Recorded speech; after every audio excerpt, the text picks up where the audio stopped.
नबी मोहम्मद जय मदद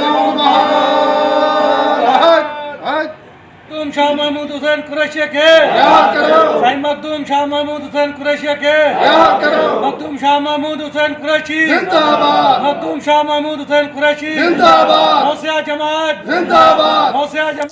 रातो देर मां सचाई न्यूज़ जे नुमाइंदे फ़हीम जलबाणी जी रिपोर्ट असां शेयर कंदा हलूं त गौसिया जमात सरवर्दी रहमतुल्लाह जो रूहानी पेशवा अॻूणो परॾेही वज़ीर मखदूम साईं शाह महमूद हुसैन कुरैशी जी आज़ादीअ लाइ गौसिया जमात सरवर्दी रहमतुल्लाह ज़िले लाड़काने जे अॻुवाणनि मुरीदनि ऐं अक़ीदतमंदनि तरफ़ां हिकु पुरअमन एहतजाज रिकॉर्ड करायो वियो।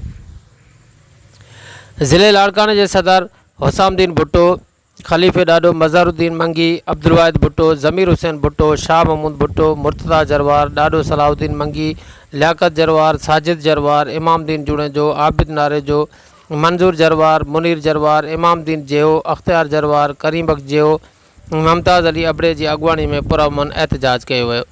मीडिया सां ॻाल्हाईंदे इन्हनि चयो त असांजे मुर्शिद मखदूम शाह महमूद कुरैशी ते को बि केस साबित न थी सघियो आहे।